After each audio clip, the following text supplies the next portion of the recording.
Welcome in the video of National Medical Commission and State Medical Council. इस topic का one of the most important sub topic that is autonomous boards. ये हर एक autonomous board आपको समझना है। बहुत छोटी वीडियो होने वाली है, इसलिए आपको फुल अच्छे से फोकस करना है, ईच एंड एवरी पॉइंट को समझना है। मैं जो पॉइंट बोल रहा हूँ उसको सिर्फ समझना है, रटना नहीं है। You not have to learn, only आपको अंडरस्टैंड करना है। आप इसको अंडरस्टैंड करेंगे तो बहुत ज़्यादा है, इस वीडियो से ज़्यादा इसको टाइम नहीं देना है। मैं अभी बता रहा हूँ तो अभी आप उसको समझ लेना है। Okay, autonomous board consist of, अभी ऑटोनॉमस बोर्ड कैसे बनता है समझो।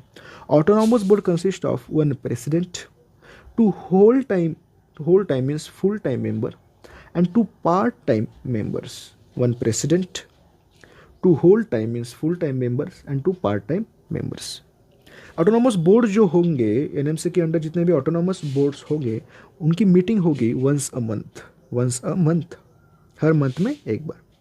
Decision will be taken by majority of the votes.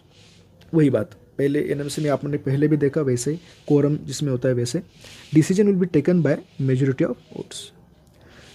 अभी देखेंगे आप जो डिसीजन लिया हुआ है, person aggrieved, not satisfied, appeal. अभी जो डिसीजन लिया है उस पर अगर कोई person is not satisfied with the appeal, they can appeal NMC. That particular person can appeal the national medical commission within 60 days of decision. Within 60 days of decision that person can appeal NMC.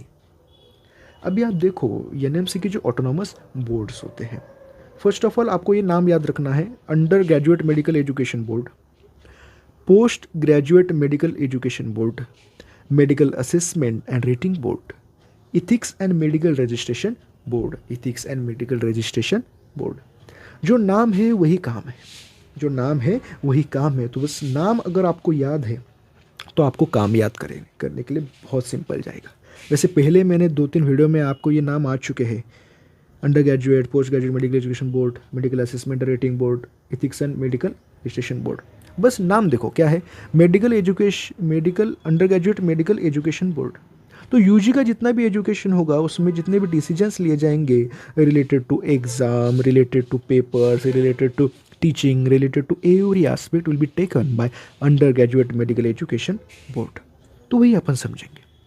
जो इतना ये point है, ये जो point है sir common for undergraduate medical education board and postgraduate medical education board. अभी समझो पहला पॉइंट क्या है, standards of medical education at UG level. UG के लेवल पे, अंडर ग्रेजुएट लेवल पे जितने भी स्टैंडर्ड्स ऑफ मेडिकल एजुकेशन रहेंगे उनको स्टैंडर्ड्स बनाना, ये काम होता है undergraduate medical education board का। Develop competency based curriculum. अगर आप एमबीबीएस पढ़ रहे हो 2019 के बाद अगर आपकी एडमिशन हुई है तो you can understand what is CBME, competency based medical education. तो development of competency based curriculum is done by NMC, means undergraduate medical education board. Frame guidelines for starting and setting up of medical college. अगर medical college start करना है या फिर medical college को run करना है, इसके लिए जो गाइडलाइंस बनाए जाते हैं it is done by undergraduate medical education board. Standard for conducting UG courses and UG examination. All the standards for conducting undergraduate courses and undergraduate examinations. जितने भी देखो आप कोर्स पढ़ रहे हो तो जो कोर्सेस है उसके एग्जामिनेशन है उसको रेगुलेट कौन करेगा, undergraduate medical education board. Recognition of medical qualification. अगर आपके कॉलेज में, यूनिवर्सिटी में अगर कोई मेडिकल क्वालिफिकेशन दिया जाता है तो जो मेडिकल क्वालिफिकेशन को रिकग्निशन आना चाहिए उसके लिए वर्क कौन करेगा, undergraduate medical education board. वही सेम रहेगा postgraduate medical education board.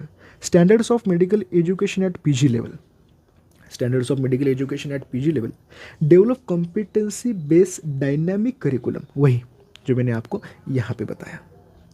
Frame guidelines for starting setting up of medical institute for post graduation and super speciality.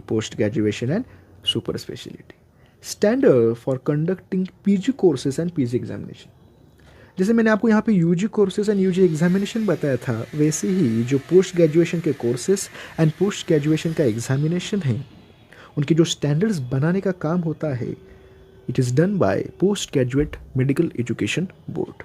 Grand recognition to medical qualification at PG level, postgraduate level पे जितना भी medical qualification रहेगा उसको permission grant करना, उसको recognition grant करना, sorry उसको grant recognition काम होता है post graduate medical education board.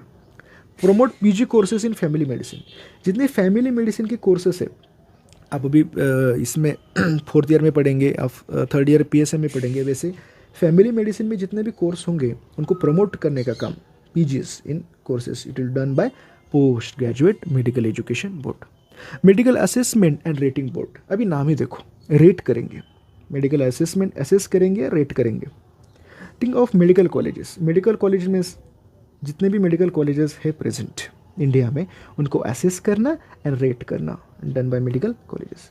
Grant permission to start new medical college, to start new medical college grant permission, give grant permission to PG courses, grant permission to increase UG and PG seats. Inspection of medical college will be done by Medical Assessment and Rating Board. Board may issue warning notice, monetary penalty, decrease intake capacity and stop admission to college. Board ये चीज़ें भी कर सकता है, punishment भी दे सकता है, warning notice, monetary penalty, decrease intake capacity and stop admission to college.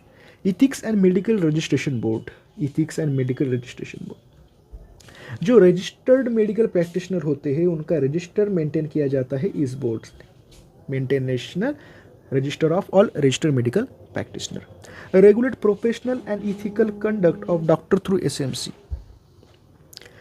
Regulate professional and ethical conduct of doctor through state medical council, और जितने भी medical negligence professional ethical conducts होते हैं उसको रेगुलेट करने का काम करता है through state medical council.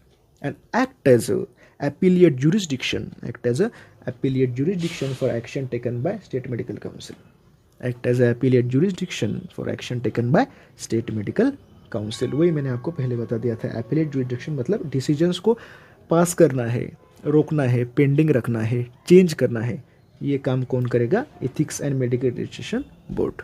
Okay, thank you.